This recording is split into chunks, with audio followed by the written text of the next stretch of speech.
All right, and then Ms. Stevenson, are you also ready on Saxton? Ready on Mr. Saxton, Your Honor.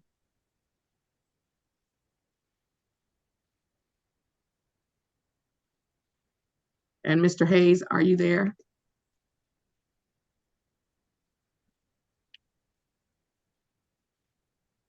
I am, Your Honor. All right. Then this is case number, though she doesn't need it. Let me just tell you this. She doesn't need it, but the court rule says that she has to be supervised. So she That's the only reason I'm here. Yes, she doesn't need it. She did a great job with the trial the other day. She did a great job. We have Okay. no objection at all for the record, Your Honor. You've never asked me, but for the record, I mean, no objection. You know, I guess if there was ever a time that the other side objected, I mean, what would be the point and on what basis? None, Like none at all. So that's None. I never asked because the court rule doesn't say it. At least I don't. Then maybe I need to go back and read court. I didn't even think the court rule said, you know, that the other side could object. I mean, the people can. Anyway, no objection. So Mr. Hayes is supposed to motion her in, and then I have an opportunity to object. But some things are just a foregone conclusion, and I'm cool with it. And is that? Are you sure? Is Mr. Hayes supposed to motion her in? Yes. That's not what you know, in the only court that makes me do it is Judge Deborah Thomas. Everybody else just allows the student to make the motion on their own. Mm-hmm. Because I mean, I've been practicing law for 30 years, and when I was a student, no judge ever said you are not the one to make the motion. So I never heard of that, and I look at it as the same as an attorney who is motioning to practice pro hoc vice, and they need a sponsor, but the sponsor is not the one making the request. It's the attorney that's making the request, the attorney who's not licensed to practice in the state that they're making the request. So technically they're not, you know, a licensed attorney in that state. They're making a motion to the court to allow them to practice pro hoc vice. And I look at that the same way with the students, that they're making a motion to, but anyway, that's a whole conversation that we didn't need to have. And we're only having it because Ms. Preblick did such a great job on the trial. Nobody is objecting, even though they weren't asked to. This is case number 23. And I wonder, you know, I kind of respect Deborah Thomas's method of operation. So I'm gonna look at the court rule and see if what it says, but I'm probably not gonna change my practice at this time. Right. I'm gonna look at the court rule and see what it says. Okay. This is case number 234547701. The People versus Hussein F. Hazim. The defendant is charged with 1 count of gambling, disassociated person. Today is the date set for a pretrial conference. Appearances, please. Good morning, Your Honor. Caitlin Preblick on behalf of the people, requesting permission to practice under Michigan Court Rule 8.120. Currently a third-year law student at Wayne State University, in good standing, and I'm being supervised today by Assistant Attorney General Robert Hayes. Permission granted, with no objection from defense. And at all. Never, never, never. And for the record, Your Honor, Janice Stevenson appearing on behalf of Mr. Hussein Hazim. Mr. Hazim, sir, please say your full name. Hussein Hazim. What's the F for, Mr. Hazim? Faisal, my dad's middle name. Okay, thank you. Today is the day set for pretrial conference. How are we proceeding? Your Honor, I'm sorry, Ms. Preblick, go ahead, ma'am. Oh, I was just going to say that this is Mr. Hazimi's first trespass, and he is eligible for diversion, so the people would offer that to him at this time. Ms. Stevenson. Your Honor, Mr. Hazim and I have had the opportunity to discuss this matter. I forwarded his contact information to Ms. Preblick, and we are requesting that the matter be set for, he'll continue his plea of not guilty, ask the matter be set for final pretrial conference just to verify that Mr. Hazim has enrolled in the state's diversion program. Court will continue a not guilty plea on behalf of Mr. Hazim. I will set the matter for final pretrial conference. how long does that process usually take? Like it's, if I set it for, what's today? The 17th. So if I set it for February 21st, is that enough time for him to have signed up? Or should I set it a little later? We have the email all set ready to go to send over to Michigan Gaming Control Board. I would anticipate that they'll be mailing it via normal standard US mail, so that should be enough time. If Mr. doesn't receive it by then and is unable to, perhaps we could request the court for a later date then, but I anticipate that that should be more than enough time. Well, let's go ahead and put it for the 28th. Let's put it on the 28th.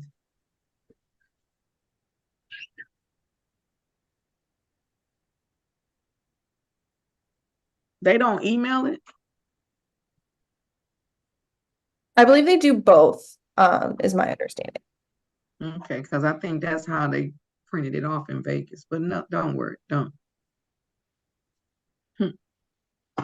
All right.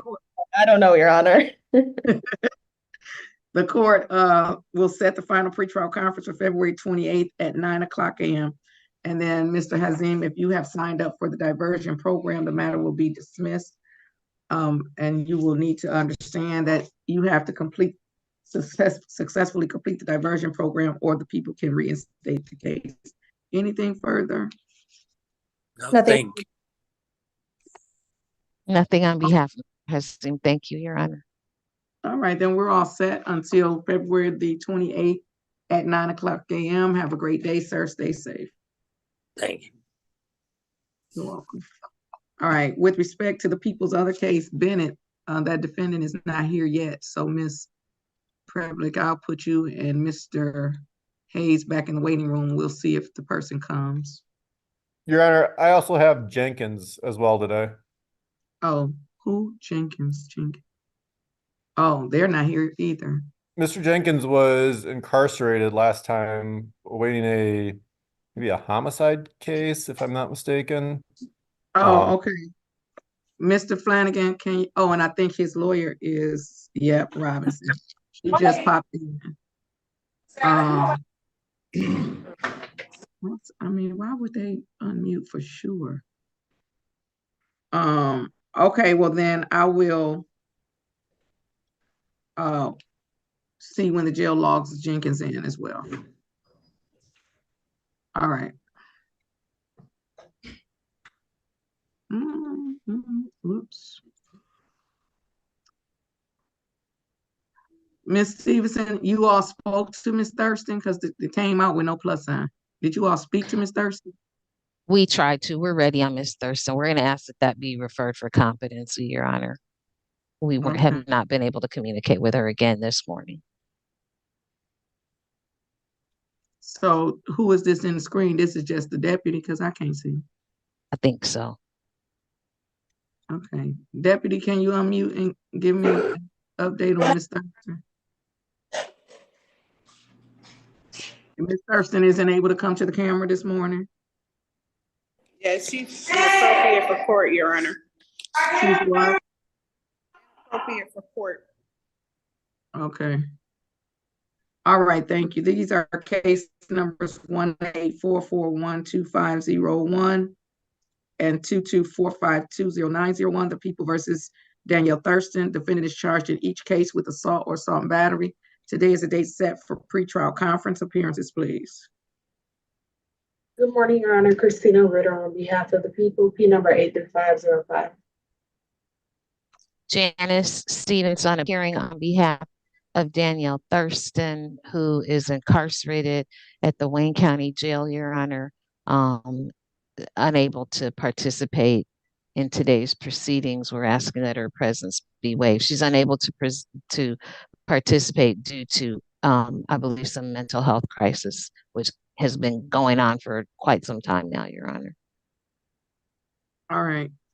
The court is going to waive Ms. Thurston's presence, even though the jail, for the record, the jail is logged on and the deputy is present. And I think I hear Ms. Thurston in the background kind of yelling and things and such.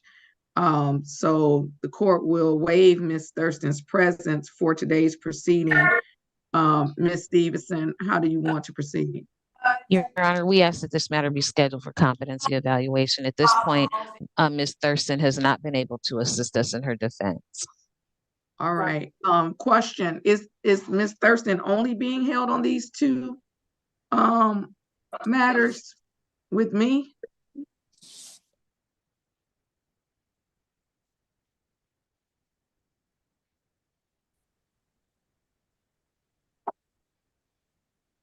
Why are you criticizing me? I'm sorry, Your Honor. Are you talking to the deputy? I don't, either you or Ms. Stevenson. Does she have any other matters, any other holds? I'm not aware of them at this time. I'm actually on the housing unit, so I don't have access to a computer. Okay. Well,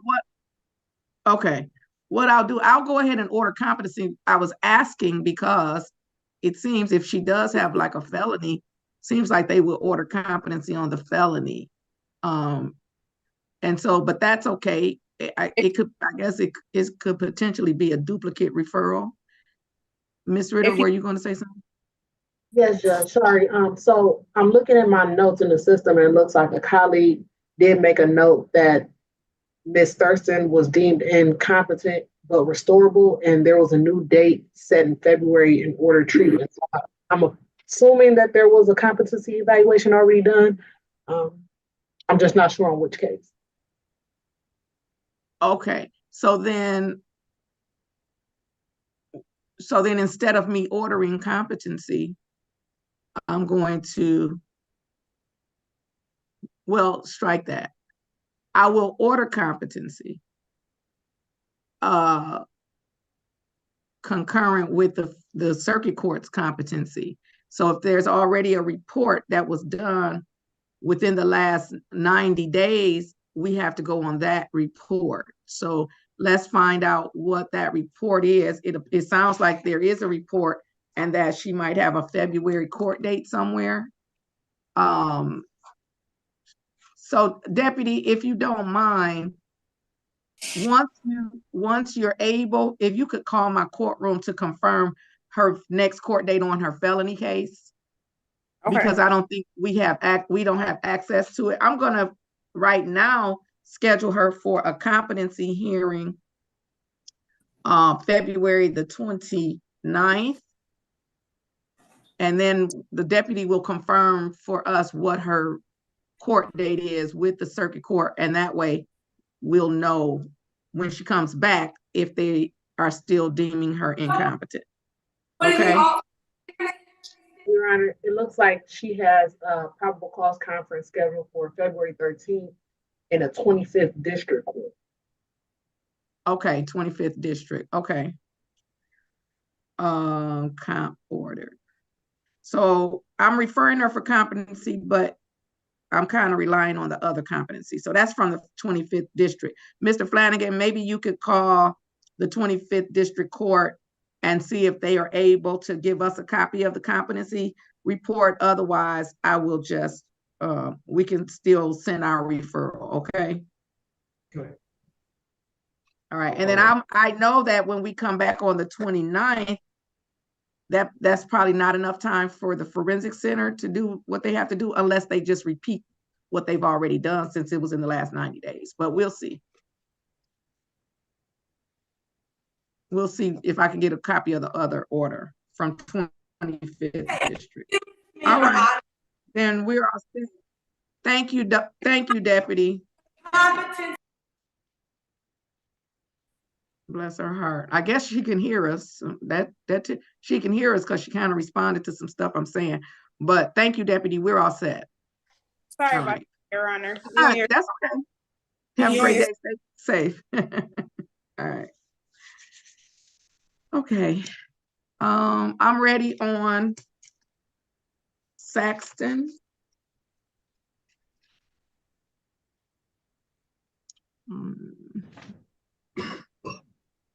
I still don't see Baker.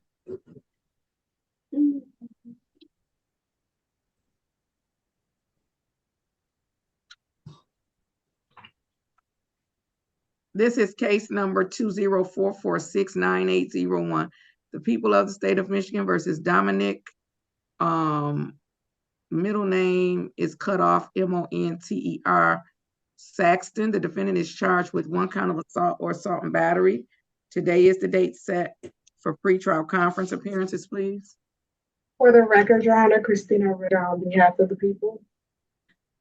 Janice Stevenson appearing on behalf of Mr. Dominic Saxton. Good morning again, Mr. Saxton. Sir, please say your full name. My name is Dominic Monterio Saxton. Thank you. Today is the date set for pretrial conference. Ms. Stevenson. Thank you, Your Honor. On behalf of Mr. Saxton, we would move for dismissal for the complainant's failure to appear either today or at the first pretrial conference, which I believe was November 14th, 2023, Your Honor. Ms. Ritter. Yeah, so it looks like this is the second scheduling of the pretrial conference. The court required the complainant witness, Ms. Sherry Saxton, to be present. I don't see Ms. Saxton in the waiting room, and the people don't have an explanation as to why Ms. Saxton is not present today. At this time, Your Honor, the people will not be able to proceed based on the complainant witness's failure to appear for at least the second scheduling of the pretrial conference. Today is the date set for pretrial conference. The complaining witness was required to appear. They have failed to appear, and the people have no explanation for the failure. They are unable to proceed at this time. The court is going to grant defense counsel's motion, and the matter is dismissed without prejudice. Mr. Saxton, if you would please have a seat in the courtroom, we will get you a copy of the order of dismissal for your record, sir.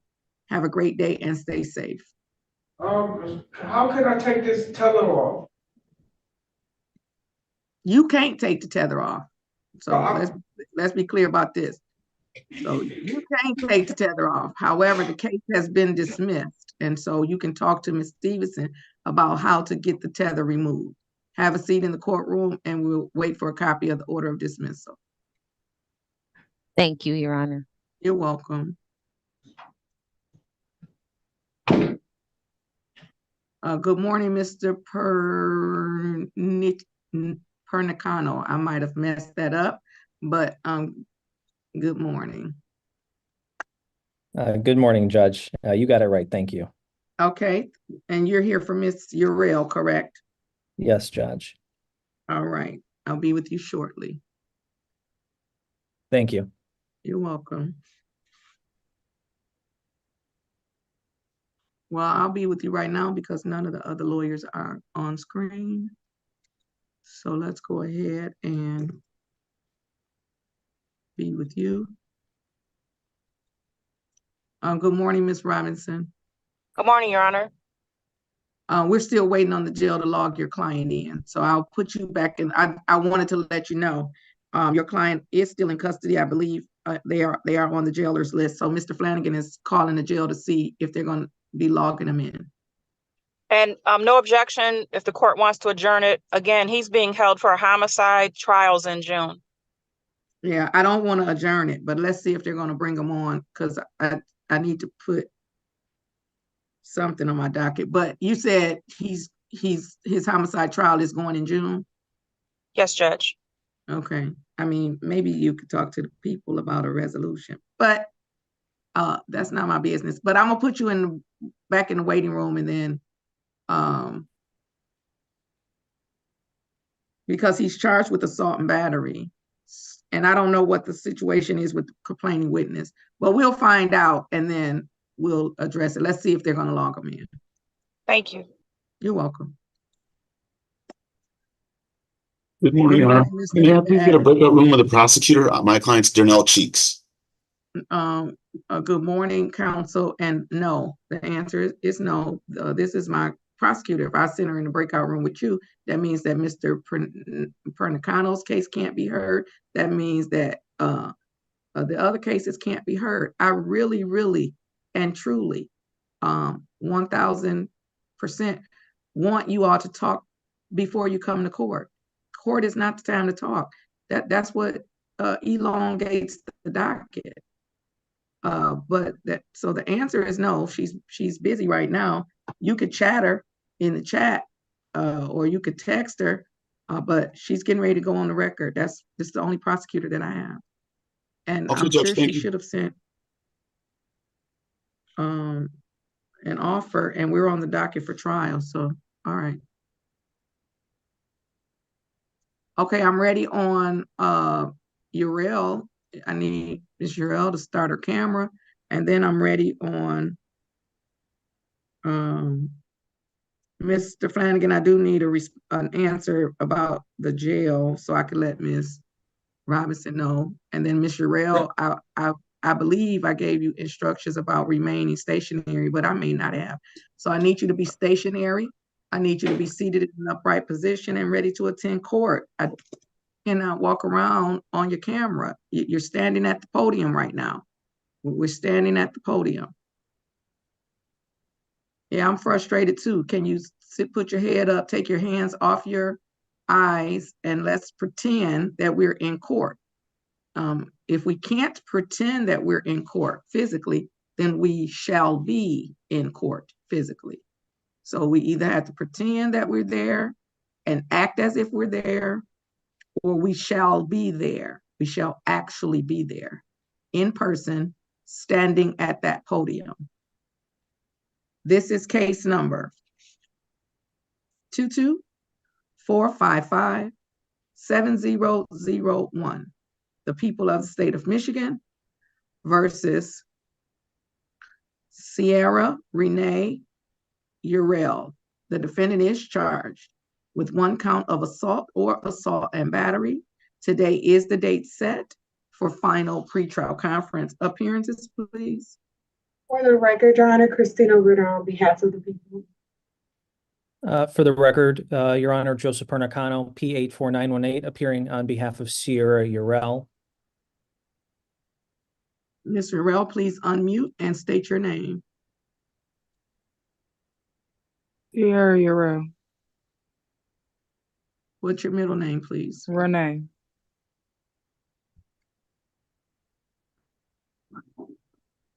Do we need an adjournment, counsel? Or I don't know, it seems like your client is quite frustrated for some reason unknown to me. We just called the case, like we literally only called the case. Sierra Renee Uriel. I was talking to counsel. Counsel, Yes, did we Judge. need adjournment? Did you need to talk to your client? I'm not real sure. How are you proceeding today? Because I'm not going to proceed like with hostility. That's how stuff go left, and then stuff goes left. Sometimes it's just better to be in person because then people, I don't know, they act a little better. Maybe they act a little less hostile. I don't know, counsel, but how are we proceeding today? Is it possible for me to have a breakout room with Miss Uriel? If not, then we would ask for an adjournment for an in-person hearing. You can have a breakout with her. Did you know? You can have a breakout with your client for sure. And then that'll also give Mr. Haddad an opportunity now to talk to the prosecutor because he wanted to talk to the prosecutor. Did you know how you were proceeding with respect to your client, or you? I lost contact. Let me just let you talk to her. Okay, that sounds good. I'll let you talk to her. Oh, I think my clerk had told me that somebody wanted to do that with their client. All right, I'm going to send you. Okay, I'll send you and your client to breakout room number 15. Mr. Haddad, are you there? Yes, Judge. All right, we have a break in the proceedings, so I'll send you to breakout room number 20 with Ms. Ritter.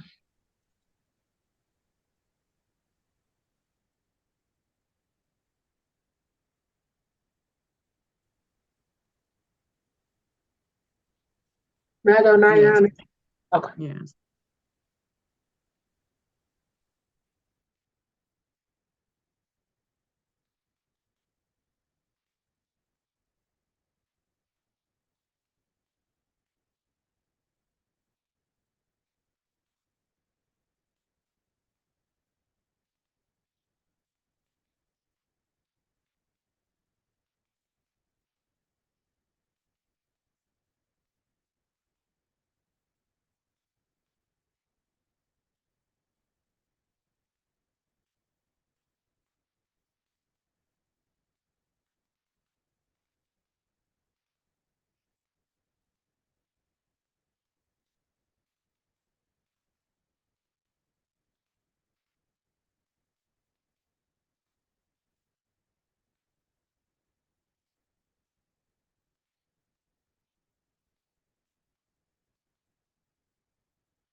All right, looks like the other counsel is still talking to his client. So are we ready on Cheeks then?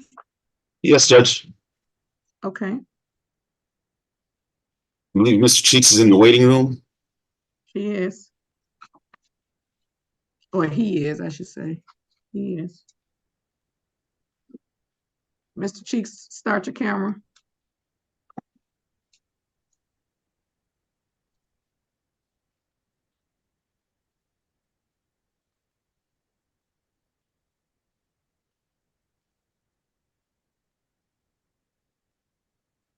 Mr. Cheeks, start your camera.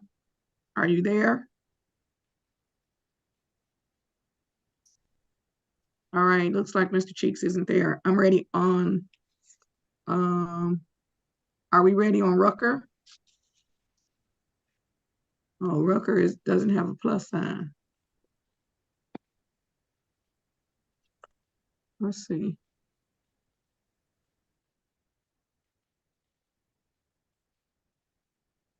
Ms. Stevenson, Mr. Moogny?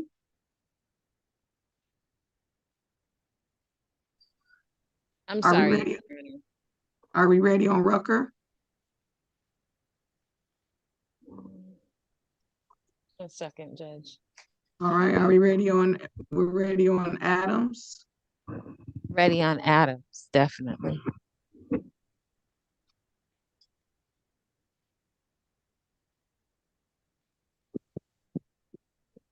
All right, this is case number.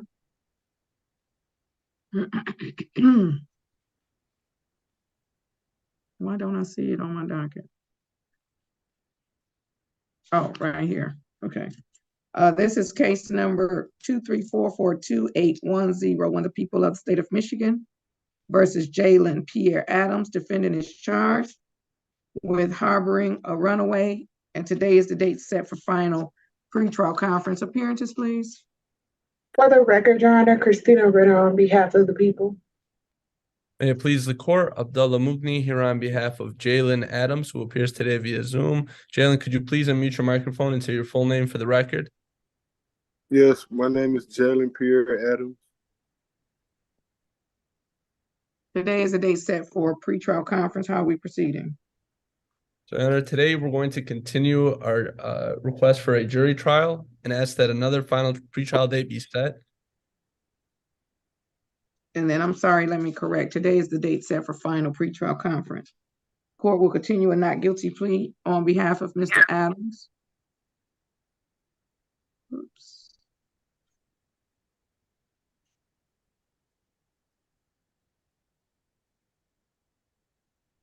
Set the matter for jury trial. My next available jury trial is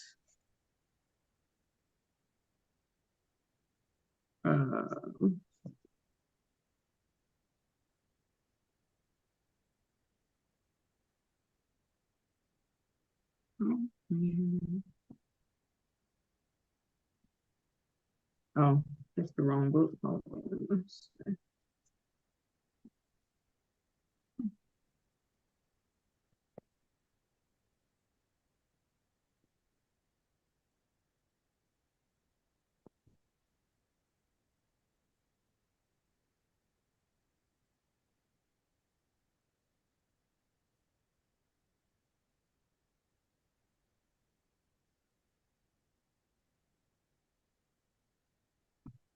court will set the matter for jury trial July the 1st.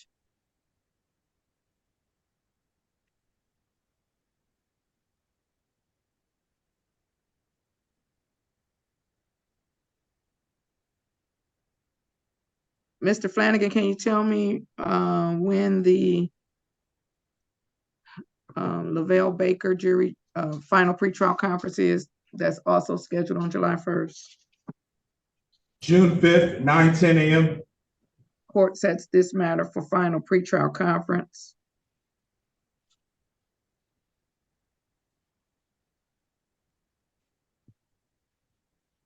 June what? 5th. Court sets a final pretrial conference for June 5th. at 9:10. All right, anything further? No, thank you, Your Honor. No, thanks, Your Honor. Okay, well then we're all set, Mr. Adams, until June 5th at 9:10. That's on Zoom. And then should the matter proceed to trial, because the other case isn't going, then we'll be in person on July 1st. Can somebody remind, Mr. Adams lives in Michigan, correct? I think I'm confusing him with somebody else. Yes, Your Honor, he does. Okay, so it won't be an issue of him getting that. I was just thinking in case he had to change his flight, I was going to move it earlier, but he lives in Michigan. Okay, we're all set until June 5th at 9:10, sir. Have a great day. Stay safe. You too, Your Honor. All right, thank you. Okay, I think this might your client, Mr. Haddad. I called him and asked him to turn on his camera. I'm here. Hold on. First of all, don't do that. First of all, don't do that because clearly you work.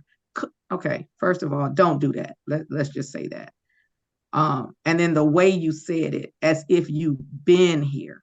Okay, so I asked you 3 times previously when I let you into the courtroom to turn on your camera, and then you did not, right? And then for whatever reason, you disconnected, and then you rejoined the Zoom, and you were in the waiting room, and then I literally just let you back into the courtroom. So I was confused by the indignation in your voice that you were here. I mean, I literally just let you back in the courtroom. And how do I know that? Because your name is no longer named as it is on the docket. So I disconnected because my attorney had called me. Okay, I want you to stop doing that. For whatever reason you disconnected. I want you not to do that because I don't know why the indignation was in your voice. That's all I'm saying. Okay. No, so I thought you couldn't see me. Okay, can you stop? Can you stop? Okay, so now we're going to allow him to start his camera. And then we're going to change the name again. Because the reason that the lawyer called you is because we called you 3 times and you didn't respond. All right, so let me change his name again. Please start your camera.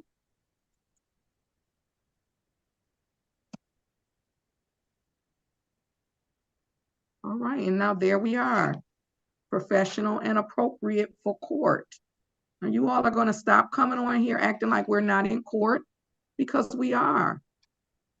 And in a minute, I'm going to discontinue the Zoom because apparently the people don't know how to come to court in Zoom, even though we've been Zooming now for almost 4 years. COVID occurred in 2020. It is, in fact, 2024, and we still don't know how to come to court in Zoom on Zoom, and it's frustrating. It's totally and completely frustrating. This is case number 154490901, the people of the state of Michigan versus Durnell Jermaine Cheeks. The defendant is charged with operating with the high BAC, operating under the influence of a controlled substance, and driving while license suspended, revoked, or denied. And today is the date set for a final pretrial conference. Appearances, please. For the record, Your Honor, Christina Ritter on behalf of the people. Good morning, Your Honor. Isadad P71699 on behalf of Mr. Durnell Cheeks. This is my first appearance in this courtroom. Originally, I filed my appearance in October. Excuse me, you're going too fast and too far ahead of me. Mr. Cheeks, can you please unmute and state your name for the court? Durnell Cheeks. And what is your middle name, Mr. Cheeks? Jermaine. Thank you. Today is the date set for a final pretrial conference. Mr. Flanagan, what is the date of the jury trial that's set on my docket? February 6th. Thank you. All right, so today is the date set for final pretrial conference. How are we proceeding? Your Honor, this is my first appearance, and first opportunity to talk to the prosecutor. I did get the discovery packet emailed to me with an offer, and I asked about, changing that offer, and I was told that I'd have to submit a deviation to Gary Bresnan, and so I would like some time to do that. Like I said, this is my first appearance before this court, and first opportunity to actually talk with the prosecutor this time, and so I'm asking for an adjournment to send that deviation letter to Gary, and then come back.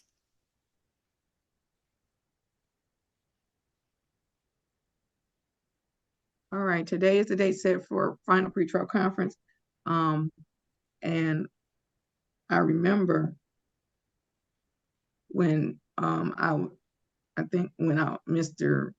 Cheeks indicated that he was going to retain counsel, and then I said, when you retain counsel, your counsel needs to be ready to go to trial February 6th. And then now we're here and counsel is not ready to go to trial February 6th. And Mr. Cheeks, if you could just remove your hand from your face for me, I would appreciate it. The trial is scheduled for February the 6th. It is the second in priority. Mr. Flanagan,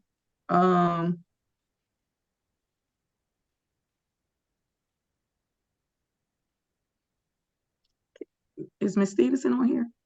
Ms. Stevenson and Ms. Ritter, can you all confirm? I think I have that the Alexander Jones jury trial, that is the first in priority. I do think I have that it's a go. Is that a go, Alexander Jones? Right now it is, Your Honor. I would say it like that. I don't even know what that means. You see how that holds me up? I'm a force I you to go know. trial. You see how that forced me to go trial? Then the Supreme Court want to act like I'm not doing my job and don't know how to do cases if I don't, stay within these guidelines. Okay. So I do have Alexander Jones as a go. Therefore, I will grant defense counsel's request for an adjournment to try to request a deviation from Ms. Ritter's supervisor. So let me remove Mr. Cheeks from the trial docket for February the 6th, and I will continue a not guilty plea, set the matter for another final pretrial conference.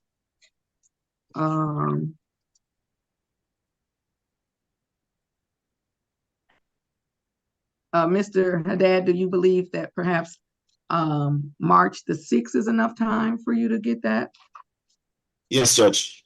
Okay, so I'll put it back on I'll put it just on for a final pretrial conference, and I'll put it at 9/19. That indicates to the court that it's in line for a jury trial date. Final pretrial adjourned. So we'll set it for Wednesday, March 6th at 9/19. And then bond will continue. Anything further? No, thank you. Nothing from my side, Judge. Oh, yes, there is. I don't have access to this online register of actions. May I please ask that your staff can email me the register of actions, because I don't have access to it, and I would like to have that in my file. I don't know what you mean. Why don't you have access to it? When I put in the case number, it doesn't show up. When I put in his name, it doesn't show up for this case. And the only way I can see this case is when I go to the court's daily docket and it shows his name and the case number. When I click it, it doesn't have anything to take me to the online register of actions. It's the only case I have in your court that does this. Yeah, because I'm thinking it should. So I don't know what that issue is, but so yes, in this instance, Mr. Flanagan, do you have Mr. Haddad's email address? I don't believe so, Your Honor. Mr. Haddad, can you put your email address in the chat to my clerk? If you chat courtroom 339, you see courtroom 339 there. Yep. Okay, yeah. Chat him your email address and he can send you that register. I don't know why it won't allow you to access it on Thank court you very, very system. much, Your Honor. Okay, you're welcome. All right, anything further? Nothing further. Okay, then we're all set until March the 6th at 9:19. Have a great day and stay safe. Thank you, Judge. You're welcome. All right. Mr. Pernicano, I like to say people names so perfect. I hate when are you ready? Yes, Judge. All right. Now, Mr. Cannon, you're on my screen. You're on here, but you haven't turned on your camera. And in addition, if you can hear me, your client isn't here. Okay, so I don't know. It seems like this is the first time that I've encountered you, Mr. Cannon. I don't know. But the way my courtroom operates, I'm not going to acknowledge people who are not on camera. You have to be on camera. Otherwise, it's like me talking to you with a bag over your head. So that's number one. But number two, you say you're here for Horatio Jones. Are you from Mr. Nassar's office? Yes, I am from Martello. Okay, and then your client isn't here. So if you need to call your client. Okay, all right. I will inform our staff that he has to be here. Say that again. I apologize. I didn't hear you. Apologies, Your Honor. I said I will inform our support that he will indeed be here. Okay. If you give me a minute, I'll mute myself and try to get out. Yes. Okay. All right. Ms. Urell, please turn on your camera. Ms. Stevenson, did you all need anyone from the waiting room? Yes, please, Your Honor. I believe Christina's iPhone. And I'm gonna just ask Mr. Mooney to confirm that he spoke with Mr. Rucker. And I think we need Ms. Crutcher also, Your Honor.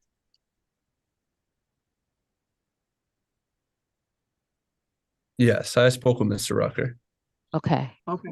Can someone put a plus sign next to his name? Yep. And then, all right. Okay, so Ms.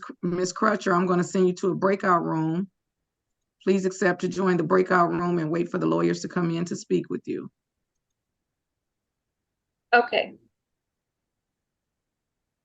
And then Christina's iPhone, who I believe to be Christina Walker. Ms. Walker, I'm going to send you to a breakout room as well. And wait for the lawyers to come in to speak with you. Okay, I'm ready on Urell. This is case number 224557001, the people of the state of Michigan versus Sierra Renee Urell. Oh, this is a recall because I called it before. Okay. Counsel, you've had an opportunity to speak with your client. How do you wish to proceed? Yes, Judge. At this time, would you entertain a motion to withdraw?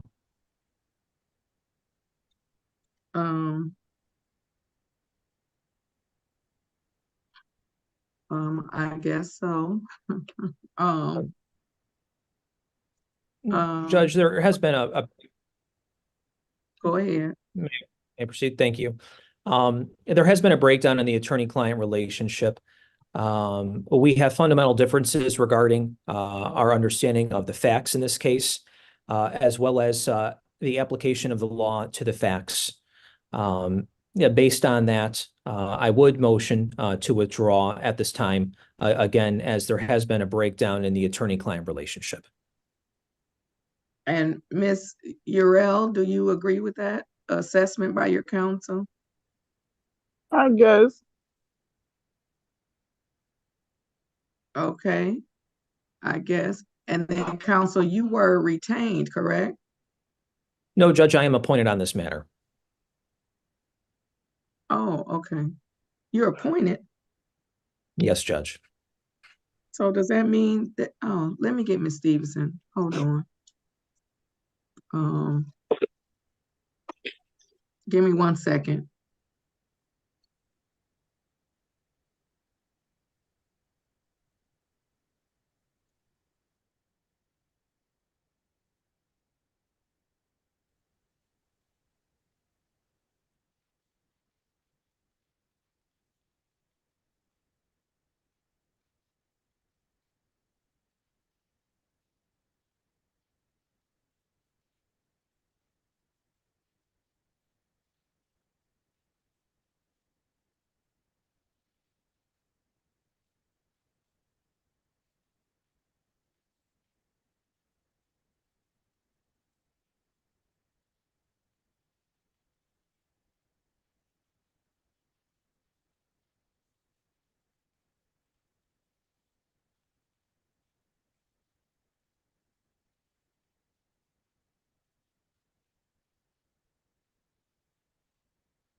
Ms. Ritter, can you join me and Ms. Stevenson in breakout room number 1? And then counsel, I may need you also, but give me a moment. Ms. Ritter, Yes, Judge. me and Ms. Stevenson in breakout room number 1. Yes, sir.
Okay. So I had an opportunity. I was trying to figure out, after you said you were appointed counsel, I was trying to figure out why you would have been appointed, because we have, defender's office. And so that's why I went in to speak with Ms. Stevenson. And then she brought it back to my remembrance. So I'm getting ready to say this to Ms. Urell. You're going to find yourself in a situation where you're going to be representing yourself, because Mr. Pernicano is the second lawyer that I've had appointed to you. Miss Urell, I need you to look at me, because you're looking up in the ceiling.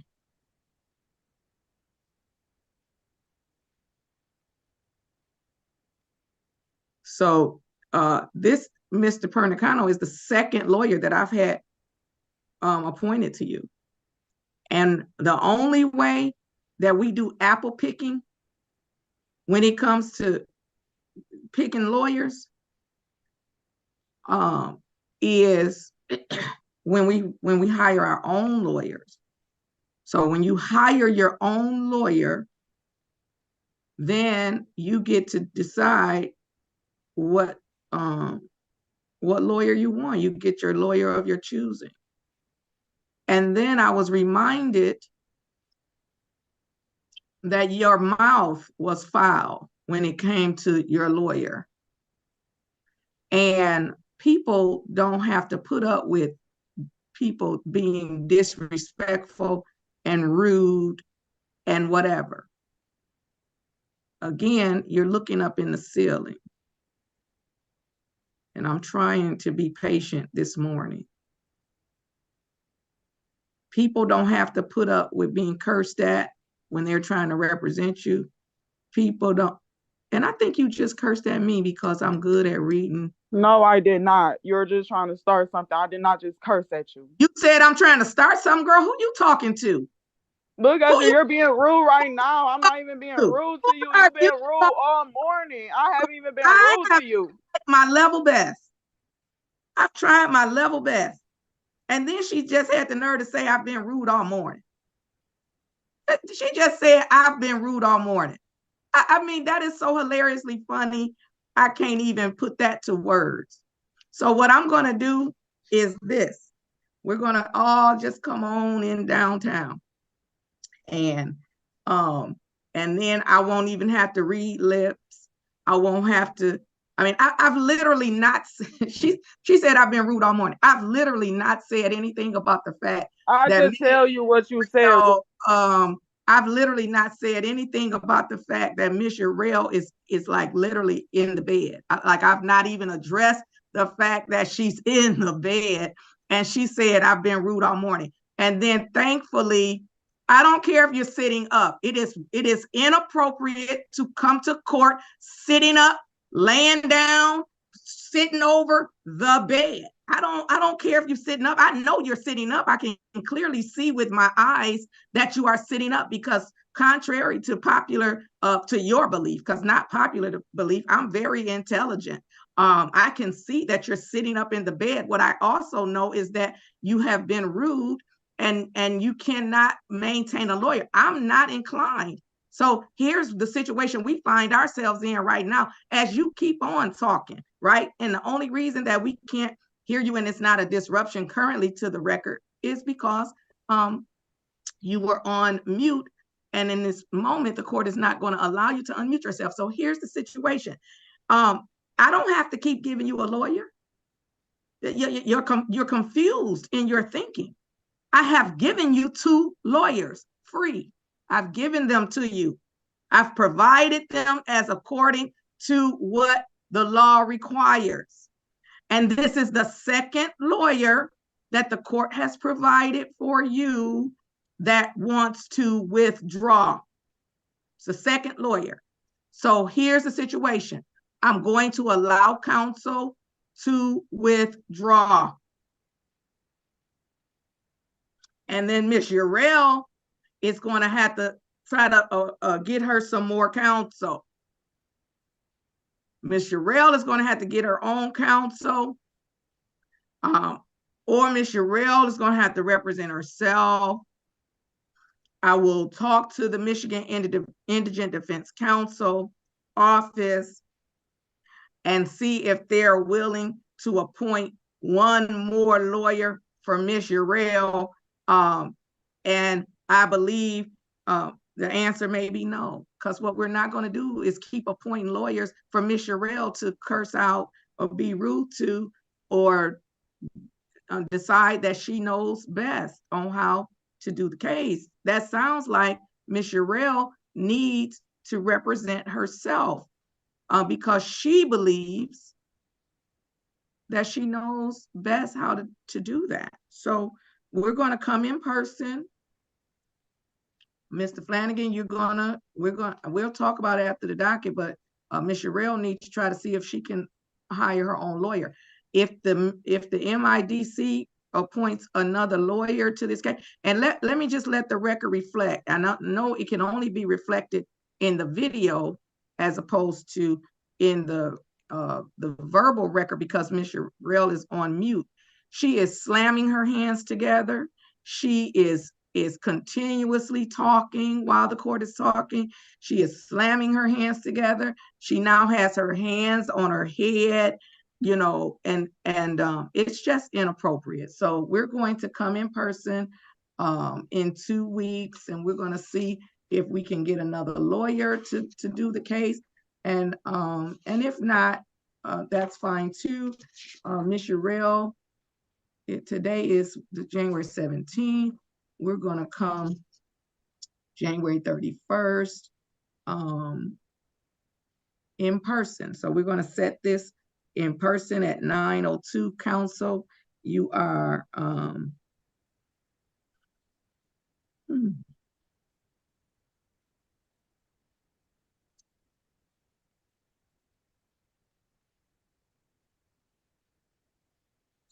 let the record reflect that Ms.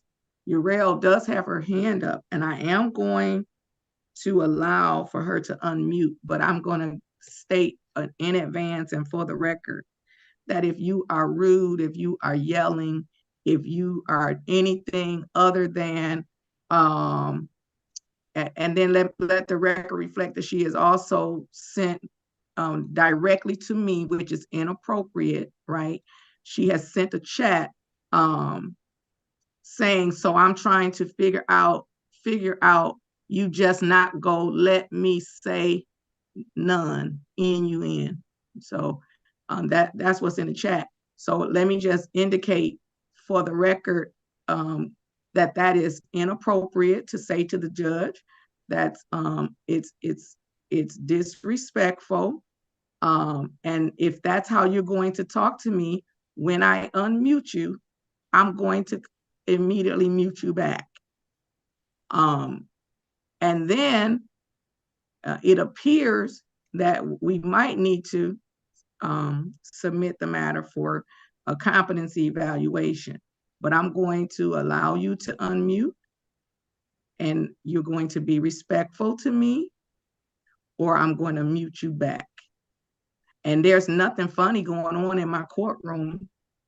There's nothing funny. So again, if we're not going to be respectful, then we're going to go back on mute. Okay, so you can unmute yourself, Ms. Urell.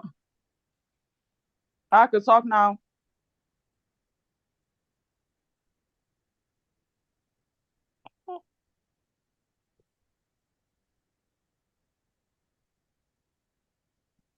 Ms. Urell, what do you want to I say just to asked, the could court? I speak, and you just looked around and didn't say anything.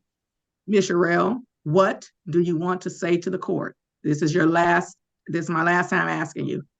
Okay, what I want to say to the court is, how y'all just go off of what some lawyer saying? You ain't asked me not one question. You ain't asked me nothing. You ain't asked me nothing. First of all, lower your voice because you're yelling at me.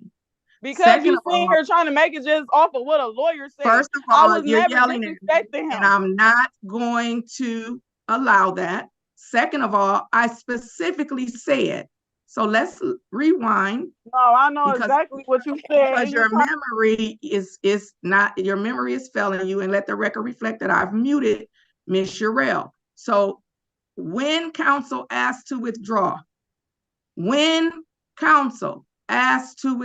I specifically said, Ms. Urell, do you agree with that assessment? So you said, I didn't ask you nothing. You said, I'm just going by what some lawyer said. And when counsel asked to withdraw, I specifically said, Ms. Urell, do you agree with that assessment? And then Ms. Urell said, I guess so. That's what Ms. Urell said. So let the record be clear that I, in fact, asked Ms. Urell if she agreed with the assessment. So I'm going to go ahead and set the matter for January the 31st for a final pretrial conference. It is in person at 9:02. We are going to contact the Michigan Indigent Defense Council to see if they will appoint a third lawyer for Ms. Urell. This will be the third and final lawyer appointed. If this relationship does not work out for Ms. Urell, then we are going to, let me disable the chat because Ms. Urell continues to speak to me in the chat, which is inappropriate. So I'm going to disable the chat. And then we are going to, Ms. Urell, if you would stop yelling, if you would pay attention, then I would take you off mute. But like literally right now, you're yelling, literally. And the only reason that we can't hear is because you're off mute. Now, what I'm going to do, let me just read for the record what she sent to me directly in the chat, which was inappropriate. Can you let me know if you're going to let the record reflect that she's clearly, like, she's, even in this moment when I'm trying to read what she wrote in the chat, she's literally yelling. But the only reason we can't hear her is because she's on mute. So she chatted me, and Madam Prosecutor, and her chat says, can you let me know if you're going to lock me up? No, okay. No, KNOW. So I can get my babysitter in order. Now, what's interesting to me is that I've not said anything about locking anybody up. We're coming in I'm literally trying to get Miss well, let me say this to you. So you can unmute, because what's going to happen is if you keep cursing at me, what's going to happen is you are going to get locked up. Now, it's That's not your even goal anyways. not That's your even game plan anyways. necessary. You don't know what my game plan is. You don't know anything about me. You don't know anything about me. So we're going to come in person January 31st at 9:02. We're going to contact the Michigan Indigent Defense Council, and we're also going to order a competency evaluation. So this is third lawyer. January 31st at 9:02 in person. Mr. Pernicano, you are discharged from the case. Everyone have a great day. Stay safe, and we'll see people on the 31st. Thank you, Judge. Have a good day. You as well. Ms. Robinson, come on screen for me. Let me see if I enable the video. Yeah, Ms. Robinson, are you able to come on screen for me?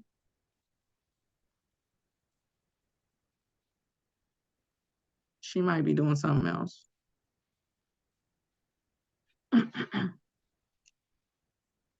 Ms. Robinson, are you there?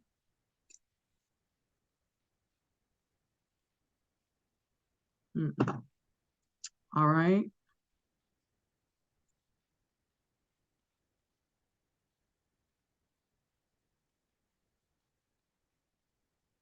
Ms. Duplessis, if you could come on screen for me. Okay, we've had no luck. Your client hasn't shown up. Yeah. So, well, what I'll do, let me see. Well, she's at 9:18. I won't capious her, but today, but I'm going to put it at, I'll adjourn it and put it at 9:15. So, Mr. Flanagan, remind me that 9:15 means the person didn't show up the last time and they were on the jury trial track. That's what 9:15 means now. Yes, ma'am. So I'll adjourn it, put her at 9:15, which also means that we will mail a notice to the last known address that we have. And then my office did as well when we weren't getting a hold of her. Hopefully she gets something. Yeah. Okay. So let's adjourn to I don't know how the mail is running these days. I think they're doing better. Seem to be getting them pretty. They're not.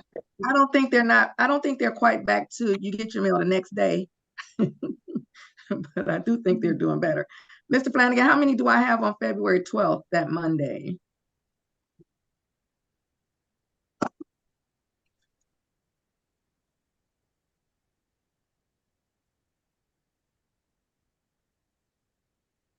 $24.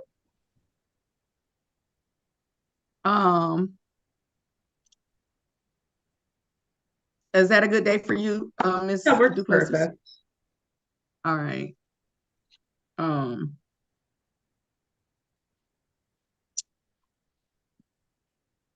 So we will adjourn Ms. Baker to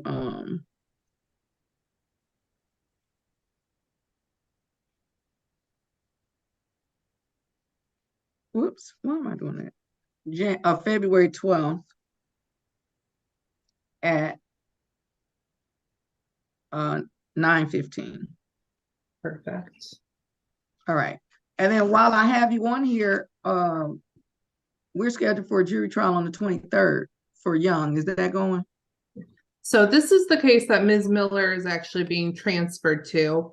I don't know if you remember in October, that judge that wouldn't let me move the prelims, we had to adjourn one of my trials. Right. And then I got there morning of and they decided they weren't ready to go, so they adjourned it.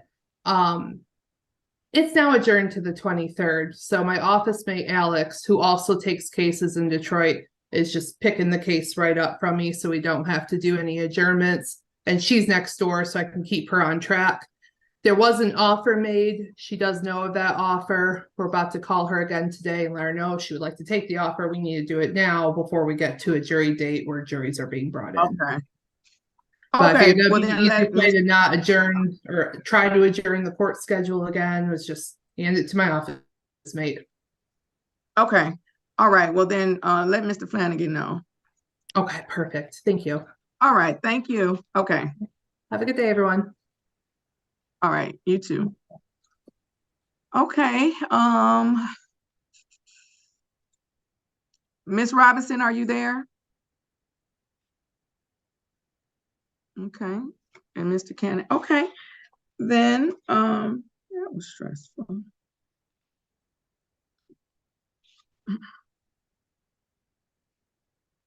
Mr. Flanagan. Yes, Your Honor.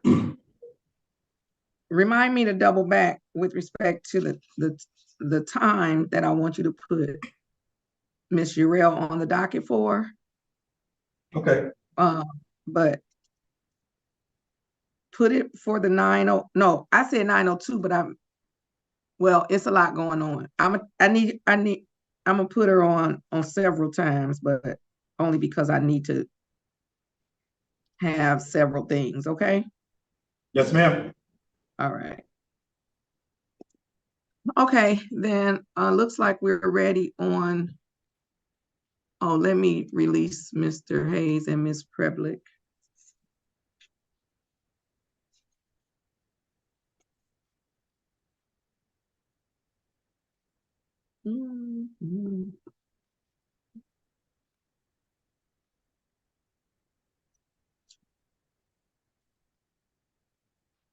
Mr. Hayes, Ms. Preblick.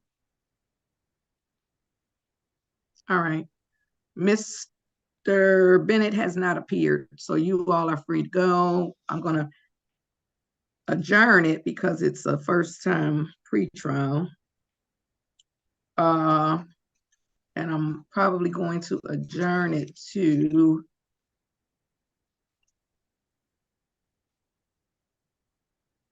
Mr. Flanagan. How many do I have on February the, oh, that's a holiday. February the 21st.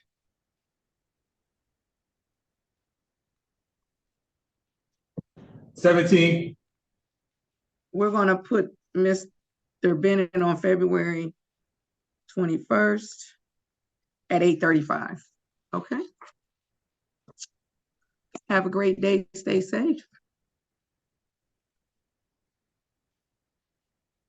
Your Honor, and Jenkins.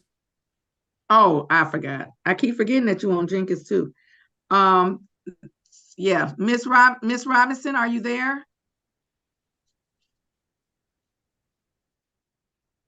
Okay. I'm here, Your Honor. Okay, you can start your camera too. I'm gonna waive Mr. Jenkins's presence. Give me 1 minute. Okay. Yes, Your Honor. All right.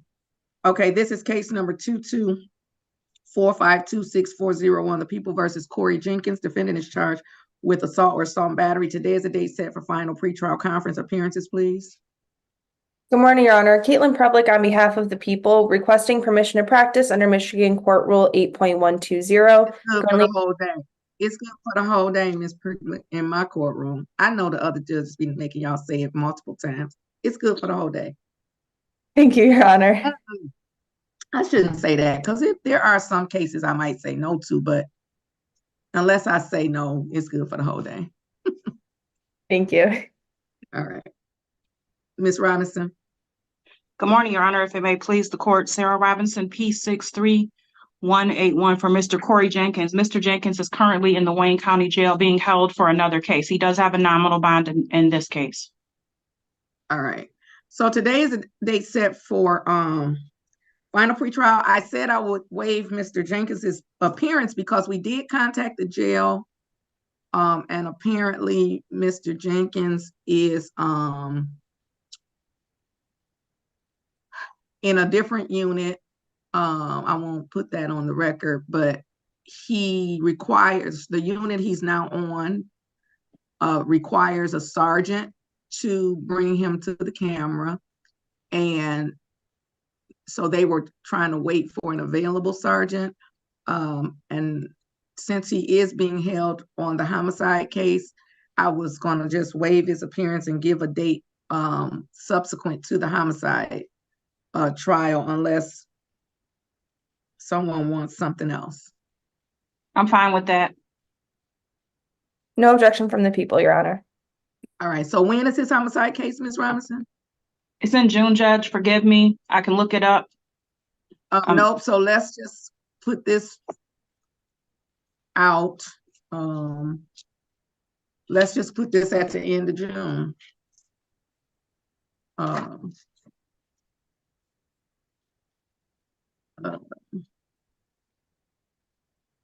So the latest date I have in June, because of my schedule, would be June the 21st. Can we put it on June 21st? Okay, so let's adjourn Mr. Jenkins.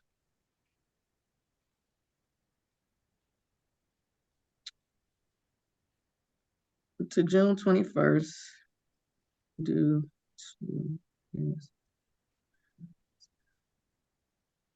And then perhaps in the course of that time, you could talk to Mr. Hayes about a possible resolution. If your client is interested, the court will just note that by the time his final pretrial comes, he would have been in jail longer than the maximum penalty on this case. So I'm just making note of that. And so the record should reflect that he does have a nominal bond on this case, and it's not a personal bond, is it?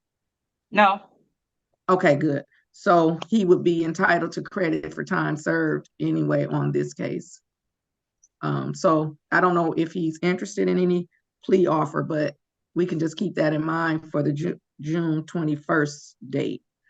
If his trial, Ms. Robinson, if you check your records and see that his trial wouldn't have concluded by June 21st, well, we could still keep our June 21st date because he still would have exceeded the maximum penalty at that time, and we can see if there's a resolution. Okay? Yes. All right. Then anything further? Nothing from the people. No, thank All you, right. Judge. Okay, we're all set then. Have a great day. Stay safe. Too. Have a great day, Your Honor. Thank you. All right. You're welcome. I feel like I need a break, but I'm gonna muddle on through. That's fine. I'm gonna let Miss Cosley in, and then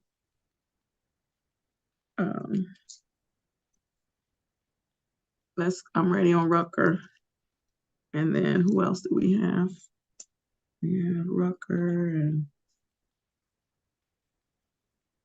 Butcher and Walker.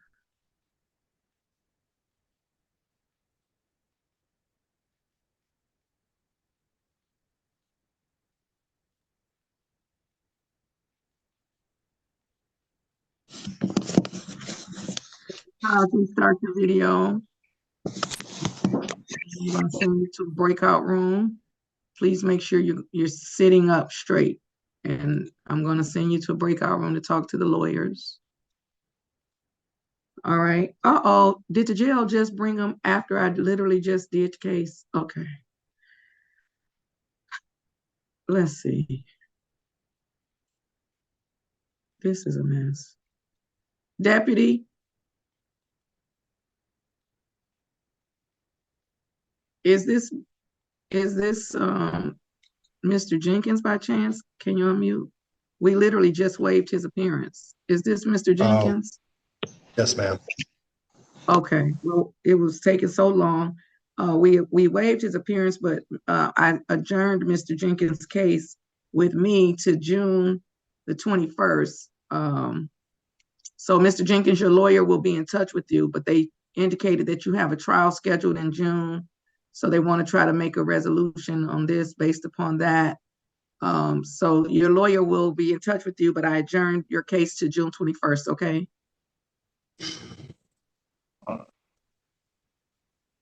I was trying to get it over with best way we can.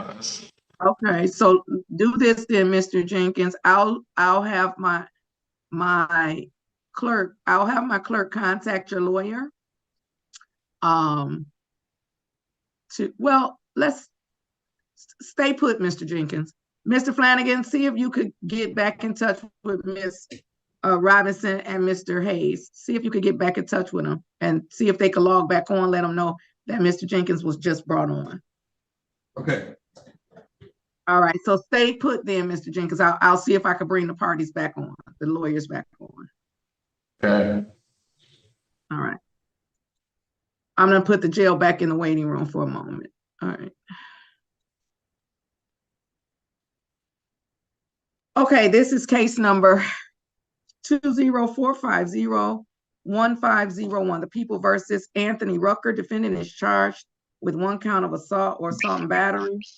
Today is the date set for Mr. Rucker. You're giving me feedback. If you would please be so kind as to stay muted until we ask you to unmute. You keep unmuting, but it's disrupting me. Appearances, please. For the record, Your Honor, Christina Ritter on behalf of the people. May it please the court, Abdullah Mugni here on behalf of Anthony Rucker, who appears today via Zoom. Anthony, could you please unmute your microphone and say your full name for the record? Anthony Edwin Rucker. Thank you. Today is the day set for pretrial conference. How are we proceeding? So, Your Honor, today we are going to move for a dismissal based on the complaining witness's failure to appear. Ms. Ritter. Your Honor, it looks like it's scheduled for a first-time pretrial conference. I'm requesting the court to adjourn this pretrial conference and give the complaining witness one more opportunity to appear.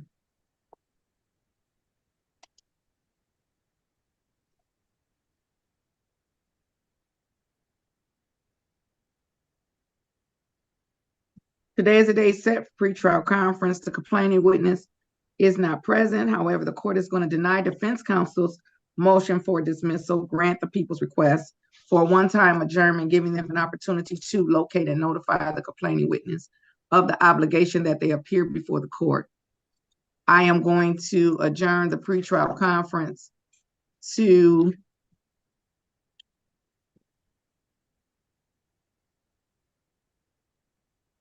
Ms. Robinson. Yes, Judge. Okay, I'm going to bring your client in. I told him the adjourn date, and then his response to the court was, "Oh, I was hoping to get this over with today." So I wanted to bring you all in. So I'll bring him back in. Can I have a breakout with him, Judge? Yeah, I'm gonna send him to a breakout. So I'll send you both to breakout room number 10.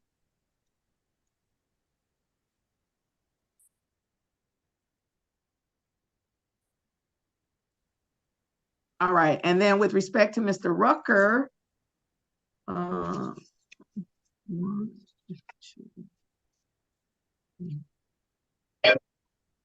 Flanagan, how many do I have on February 14th?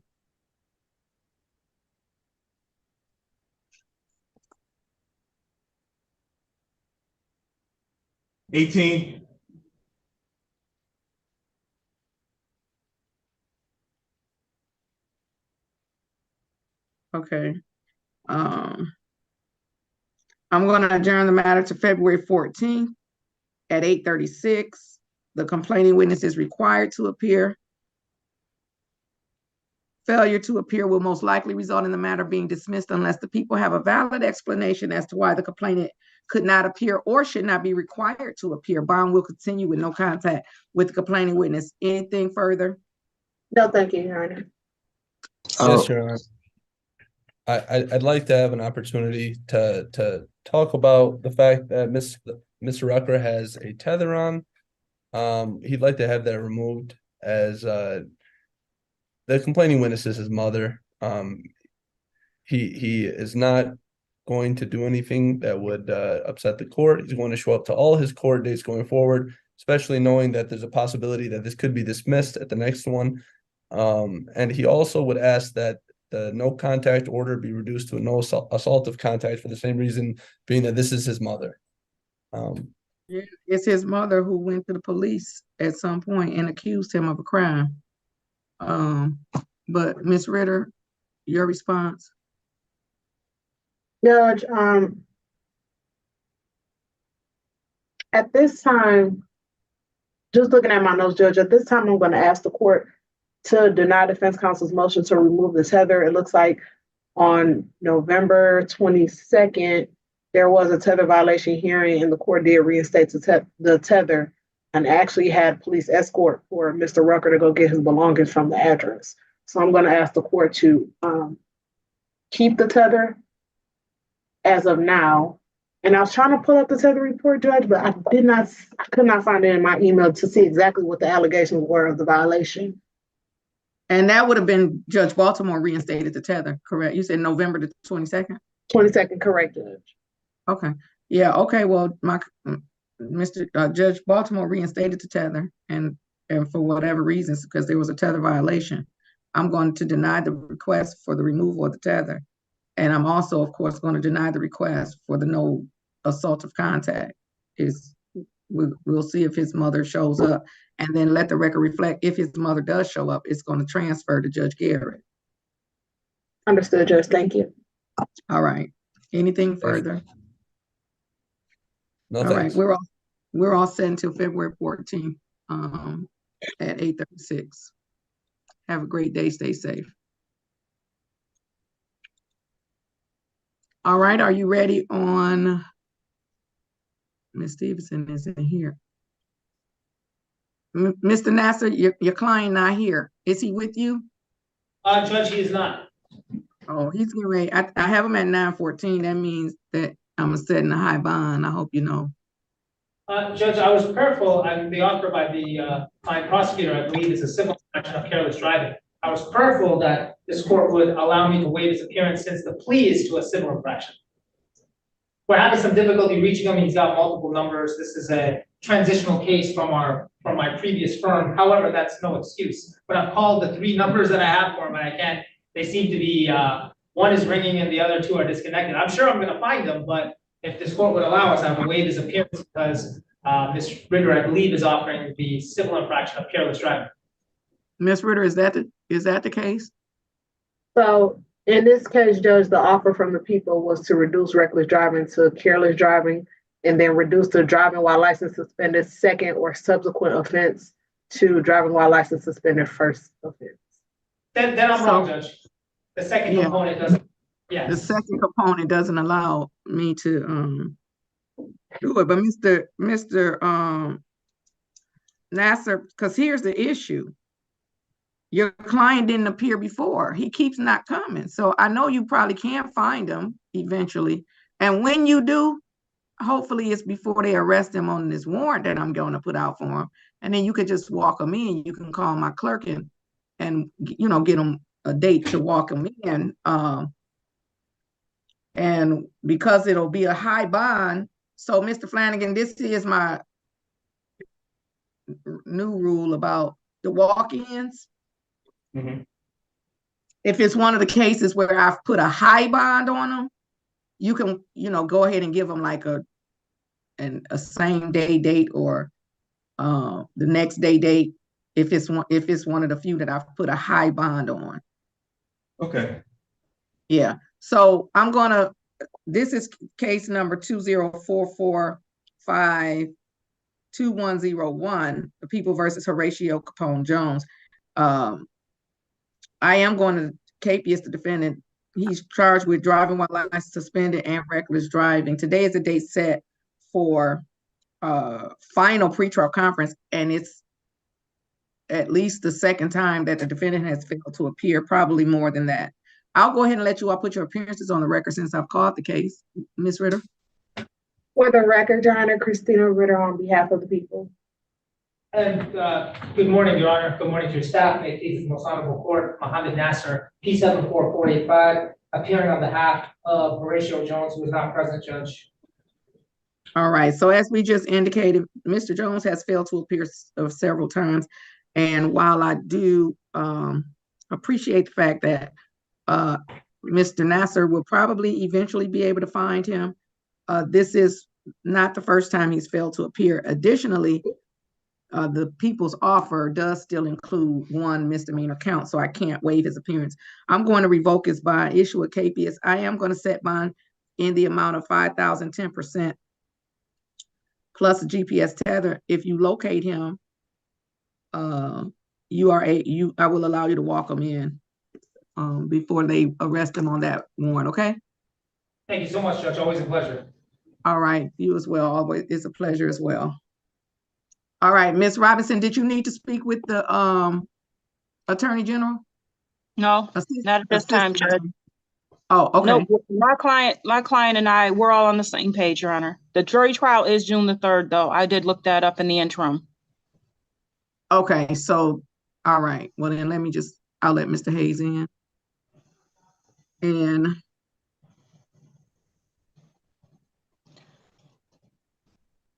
okay, so Mr. Hayes, so Ms. Robinson, then are you indicating based on your statement to me just now before I brought Mr. Hayes in that we're in essence we're proceeding to the adjourned date that I originally set? Yes, Your Honor. And I will say this, if that homicide case resolves in any form, I will contact Mr. Flanagan, your court clerk. Okay, so that sounds like a good plan. Okay, so just for the record, again, case number 224526401, the people versus Corey Jenkins. The defendant is charged with assault or assault and battery, and counsel have returned. Mr. Hayes, just go ahead and put your appearance on the record. Good morning, Your Honor. Robert Hayes, Assistant Attorney General, here for the people. All right, and then Ms. Robinson. Good morning, Your Honor. Sarah Robinson, P63181 for Mr. Corey Jenkins, who's in the Wayne County Jail and is present. Mr. Jenkins, oh, the jail is muted. Is the jail able to unmute so I could just, for the record, get Mr. Jenkins' name?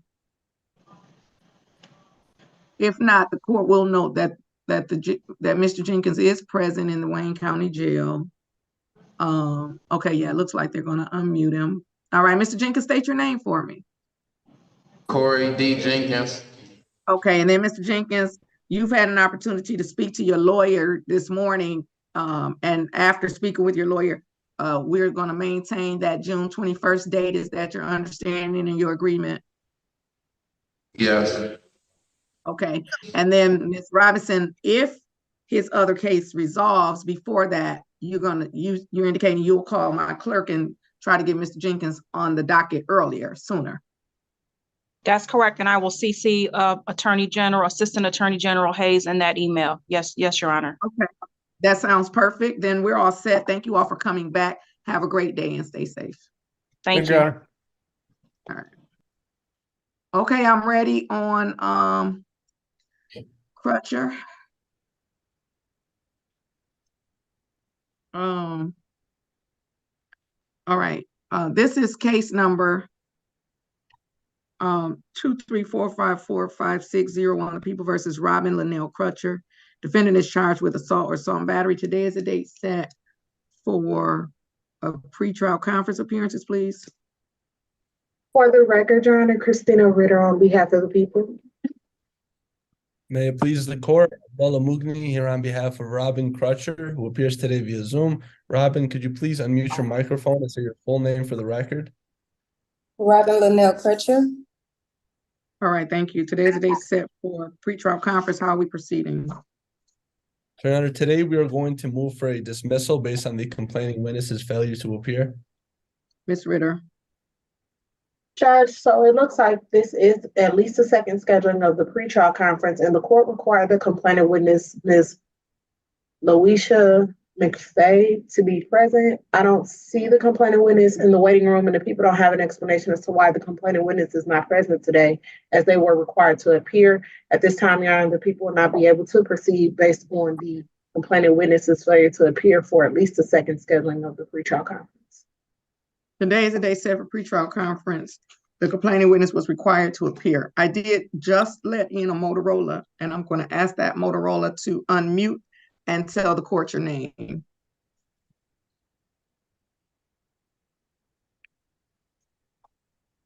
Can the person on the Motorola unmute and tell the court your name?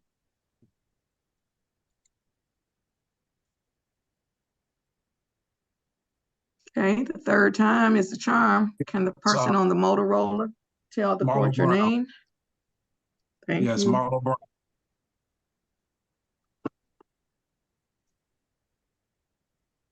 Mr. Brown, it's 10:43.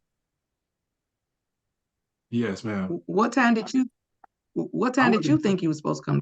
I wasn't aware we had an appearance today. I thought it was for February. Mr. Brown, don't say that. Well, first of all, I got a news flash for you. This is the month of January. So I got a news flash for you. I haven't Mr. Brown, Mr. Brown, you're late for court. It's your responsibility to know your court dates. I gave this court date at your last court appearance, and I gave the court time of 9:10. I am going to send you to a breakout room. Hopefully the attorney will be able to come in and speak with you, but you are very late for court. Please accept to join the breakout room, and the lawyer will come in to speak with you. All right, so with respect to Ms. Crutcher, today is the day set for pretrial conference, and the Motorola was not the complaining witness.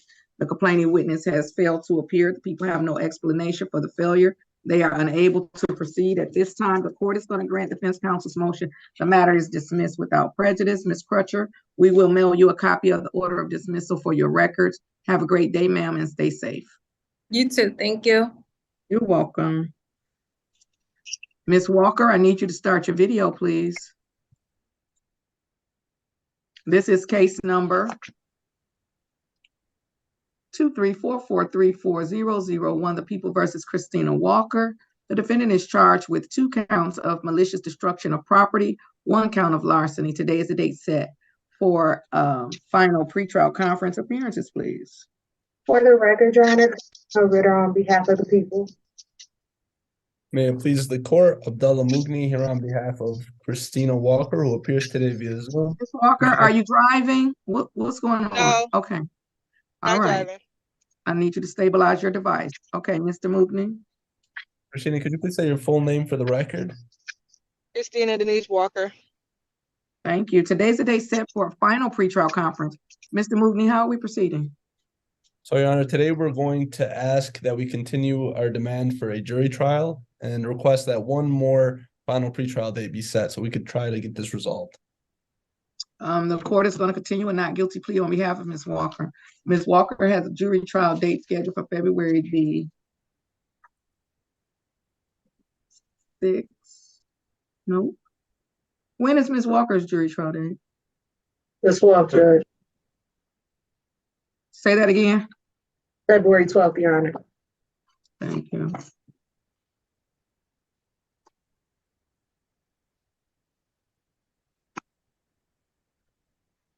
What happened to the Parker case?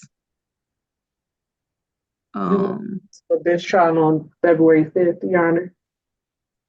Okay, hold on. Parker. Yes, okay. All right, so at this time, Ms. Walker is the first in priority. Her jury trial for February the 12th is going to remain, and court will set the matter for a final pretrial conference. Well, in fact, okay, well, the court will set a final pretrial conference for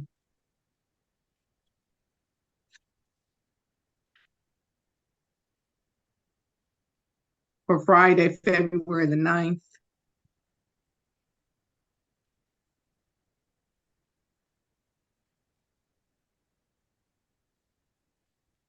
But I'm not going to keep setting these extra final pretrial conferences. You all going to have to make up your minds.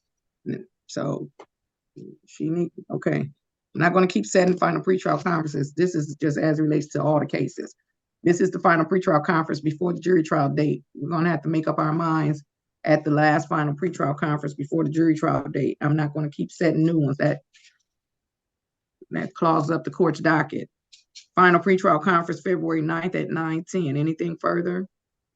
No, thank you, Your Honor. Well, thanks, Judge, and thank you a lot for that. You're welcome. All right, ma'am. We're all set until February the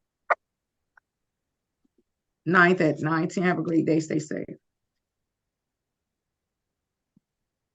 All right, I'm ready on AG, but I think that's Ms. Stevenson.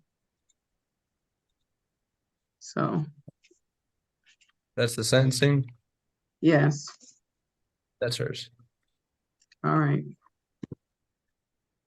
Who did she go in? Oh, she went in with the gun. All right. Well, then we're on recess till she comes out.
Your Honor, Yes, do I have enough time to step away from my desk really quickly? sure. You know, Ms. Stevenson be taking long. Okay, thank Bye.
Ms. Ritter, are you back?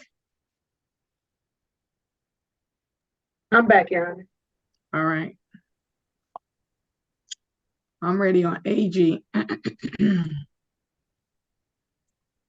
And then you confusing me with the other one, but I don't know. It says non-public when I go try to pull it up, Judge. But is it still non-public? Because clearly, but Mr. Flanagan, can you send me the register for the first case under 10 o'clock? Yes, Your Honor. Thank you. All right, this is case number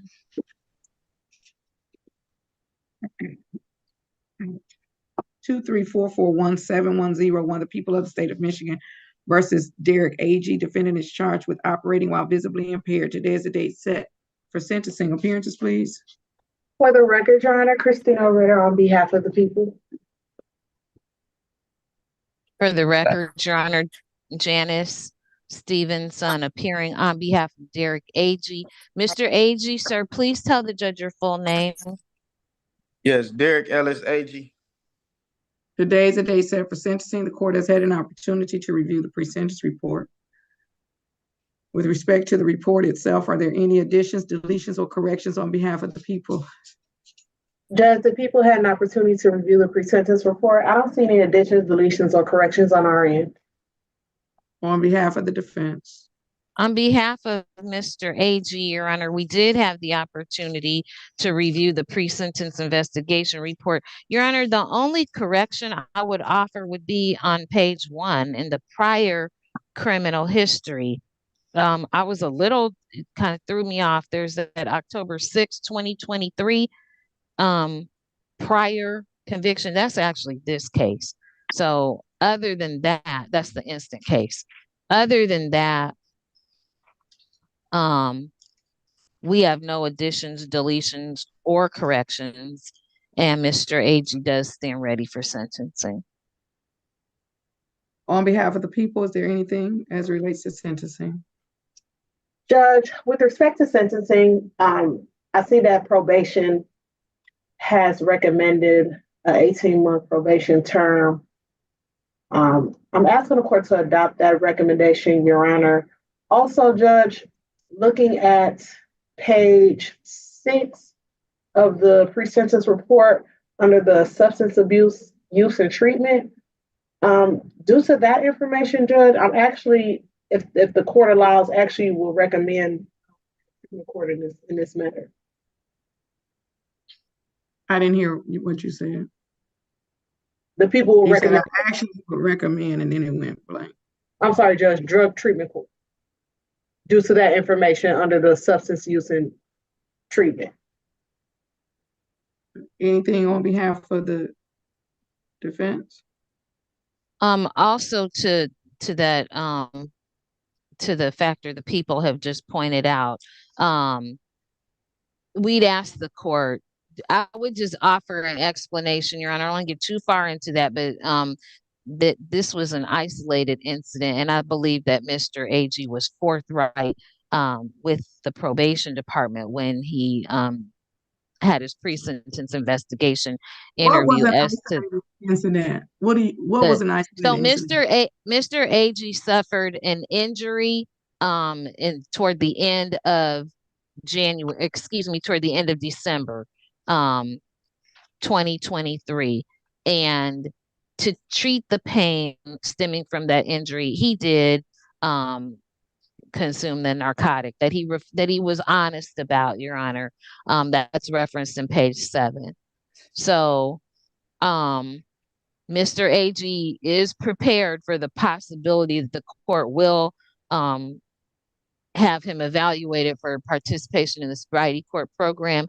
But I would ask the court to hold off onto that, to set a pretty quick interim review date, Your Honor, have Mr. A.G. continue to submit to your analysis, which he'd have to do anyway, just to determine whether or not this is a real problem. And I only say that I know that the prior criminal history and that testing positive for the narcotic, Your Honor, don't bode well for Mr. AG, and he's prepared for that. We did discuss that, but I'd ask the court to just give it a minute and take a look at this, see what's going on really, and then make a decision later about the sobriety court.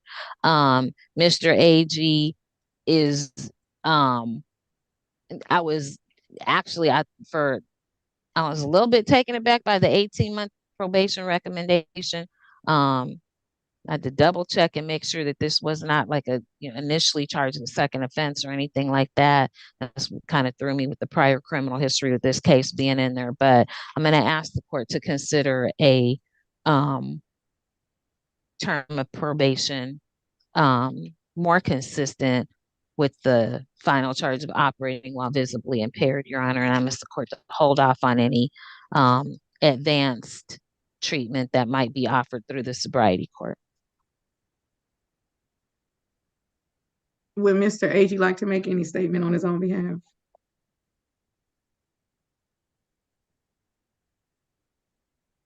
Yes, ma'am. You may. Yes, I would just first like to apologize for my actions that occurred that night. And also, I would like to let the court know that I do not have a drug problem or alcohol problem. I slipped into like a little mild depressed state that caused me to end up at a bar. And honestly, Judge, I don't want to get too far in it. Honestly, I had one drink that night at Flood's Bar and Grill. And if anybody knows the history on that bar, that the drinks, the drinks weren't right that night. Cause for me to have one drink, is no way that I should have ended up like that. I'm so sorry. Stop, Effie. But I just want to let you know that I apologize for my actions, and I just want to get the matter over with, and whatever I have to do to get it taken care of, I'm ready to stand on that. Okay. Pre-sentence investigations are, well, I should say substance abuse evaluations are required for drinking cases. Then, of course, what goes along with that for me in my courtroom is also the pre-sentence investigation. And pre-sentence investigations are, great sources of information when they're done correctly. So I'm a little taken aback by Ms. Stevenson's assessment of this pre-sentence investigation and the fact that you're taken aback by the recommendation for 18-month probationary period. Mr. AG literally has 3 prior convictions for drug offenses. He has 3 prior convictions. And then he has, at least 3 prior convictions. Let me say that. For drug offenses. And then, he has a conviction that is suppressed. That isn't considered a conviction any longer. So it gives the court information. And then he has this case. And what was interesting to me by his statement is, if anybody know the history of floods, you understand them drinks. Well, you know the history of floods. So you should have stayed out of there if the drinks don't be right. So if you know the history of floods, then floods is a place for Mr. AG to stay away from. And then not even withstanding that, on page 6, on page 6, he said he uses marijuana daily. He uses codeine occasionally. Like, really, what's going on here? And then apparently you want me to believe that he used the Norco once. Okay, I wasn't there. I don't know. I'll believe it.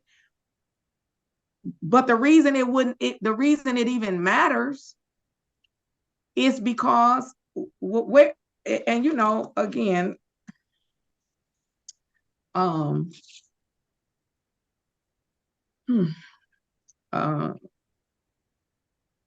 Precinct's investigations are great when they are done correctly. I don't know if the man has a medical marijuana card or not because they didn't tell me in probation. Now, that is something they should have told me, but they didn't. So he tested positive for marijuana and he tested positive for opiates. Neither one of those would matter if he had a valid prescription, right? So I don't care what kind of accident he had. If he had an accident when he went to the doctor, if they thought he needed some Norco, they would have gave it to him. But as you can see, I had already called for drug court, and Mr. Yancey is here, and Mr. AG is going if he qualifies, because you all are living in some type of alternate universe. His criminal history yells at me that he needs drug treatment court. His criminal history, his current use, it yells drug court. So I was confused, and unfortunately, the precinct's report is just bare minimum. Okay, so nonetheless, if Floods is serving a drink that will cause an individual's blood alcohol level to be 0.138 when they finish drinking it, then Floods should be reported and shut down, right? Well, yeah, you shaking your head, yeah, but you was up in there. And so, number one, it's not a single pour drink. That's number one. Number two, you can't say I just had one drink if the drink was a gallon drink, right? That's how people say I just had one glass of wine. Well, yeah. What was the pour of the glass of wine? Was it a 6-ounce pour, an 8-ounce pour, a 12-ounce pour, a 14-ounce pour, an 18-ounce pour? There's a difference in the glass of wine. So you just can't say I just had a glass of wine. Yeah, it was a 24-ounce pour. Right. Okay. So nonetheless, Mr. Yancey, you've heard all of that. You're going to go talk to Mr. AG, and you're going to explain to him the program, and then he's going to come out. You all are going to tell me if he's going to go voluntarily, involuntarily, forced voluntarily, right? Because this is ridiculous right here. And I appreciate the fact that the recommendation was for 18 months. What I don't understand is why it wasn't a recommendation for drug treatment court. That's what I don't understand. But nonetheless, Your Honor, may I? You may. So if the reason for the conference is to determine whether or not Mr. AG is eligible, then that's fine. But Mr. AG and I already talked about the probability that he would be referred to the sobriety court, and he's ready to go if he's eligible. So if that's all we're trying to figure out, then, I don't know, but Mr. Yancey is going to talk to him. Oh, okay. All right.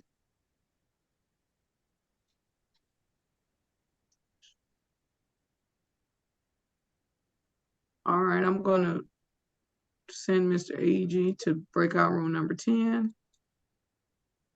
And Mr. Yancey. And then we're going to go to a breakout room, me and the court reporter and you and the HIDA client. Okay. The alleged HIDA client. I got to look at this ROA. Okay. But let's see. Ms.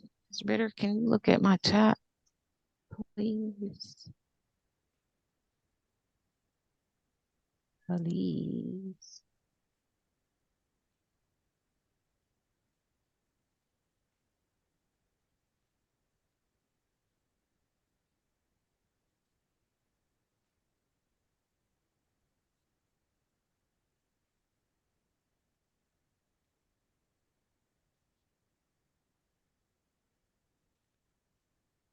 All right, let me bring her in. And we're going to go to number 1. Okay.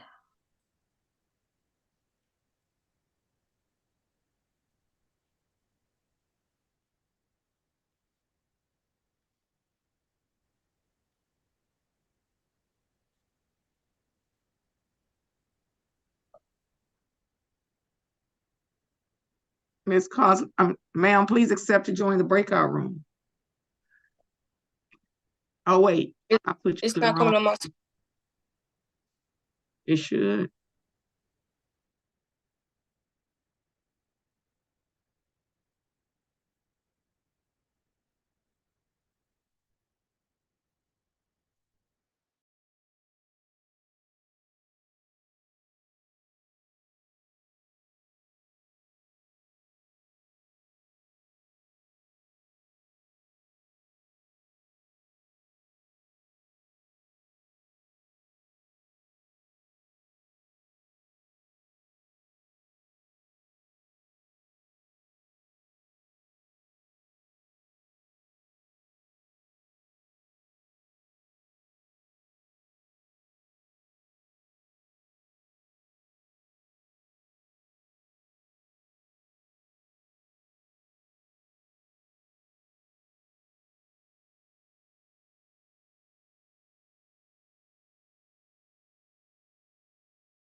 Where did Miss Stevenson go? Miss Stevenson be doing some extra stuff. Ooh, I'll get ready to just move her. I did not tell her to go back in with Mr. Brown. Mr. Lake Brown.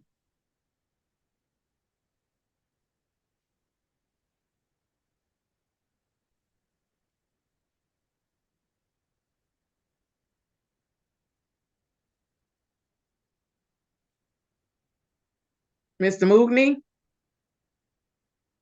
Oh, there they go. Okay. Ms. Stevenson, I was just getting ready to send Mr. Moogney in there to tell you we are not done with the people who are on time. Yes, Judge. All right. Mr. Agee, come on back to the camera. All right, so we're back on the record with case number 234417101, and that is Derek Agee. Mr. Yancey? Yes, Your Honor, I did speak with Mr. Agee. I did go over how specialty court works. I did go over the conditions of specialty court with him. He did acknowledge that he did understand those conditions and he does qualify, Your Honor. All right, and then Ms. Stevenson, you indicated that your client had already understood that that may be the court's path, and he's okay with that. Yes, Your Honor. All right, so with respect to Mr. Agee, now I'm actually not going to order the 18 months as recommended, but I'm only going to order the 14 months, and I'll leave it up to Judge Holmes to determine if Mr. Agee needs to go beyond the 14 months. But I know that the minimum for the program is 14 months. That's correct, Your Honor. I'm going to transfer Mr. Agee to the sobriety court under the supervision of Judge Holmes and her team. What date are we giving Mr. Agee to come? Your Honor, can we give him the 30th, Your Honor? And he will have to physically come down for the first court hearing. Then after that, he'll qualify for Zoom hearings. But the first time, he'll have to physically come to the courtroom. All right. The court is going to set the matter for January 30th. What time, Mr. Yancey? Your Honor, that would be at 8:45. All right. January 30th at 8:45, Judge Shannon A. Holmes in person.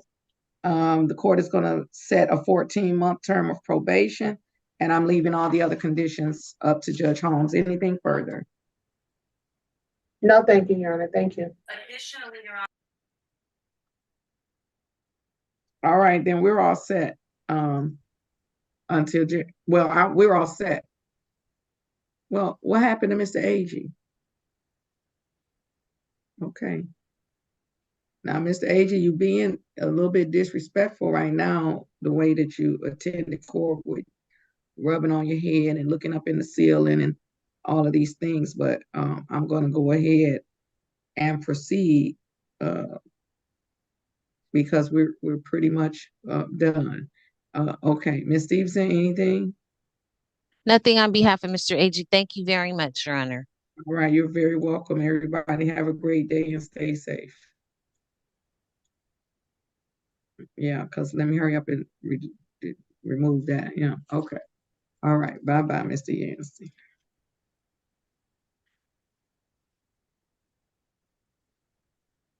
All right, now I'm ready on Brown at 11:31.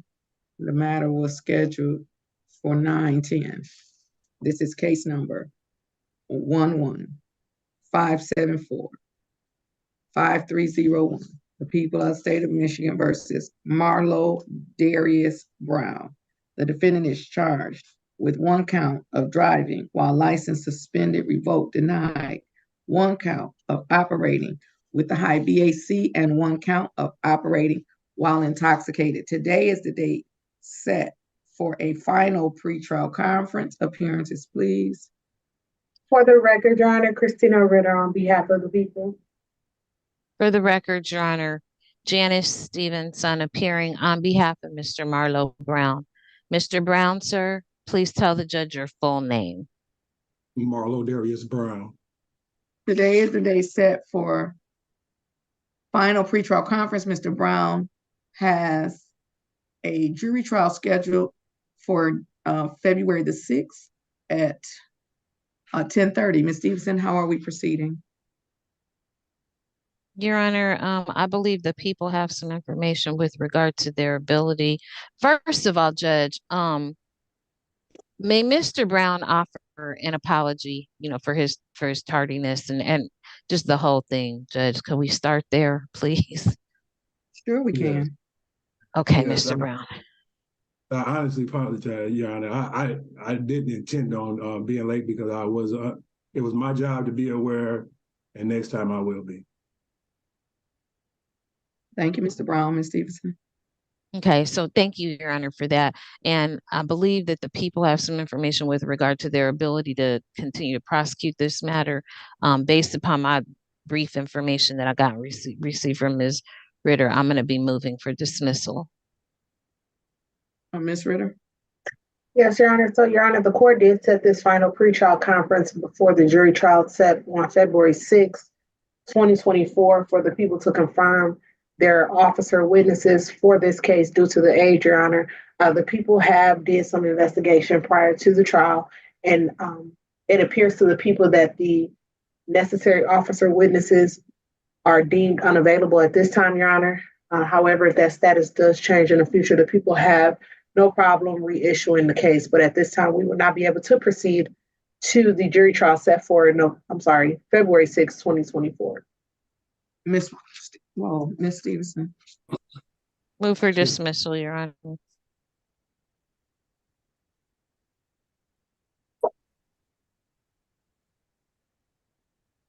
Today is this date, set for final pretrial conference. The people have indicated that their witnesses are unavailable, and they are unable to proceed. The court is going to grant defense counsel's motion.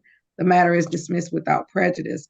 Mr. Brown, we will mail you a copy of the order of dismissal for your record, sir. You have a great day and stay safe. Thank you.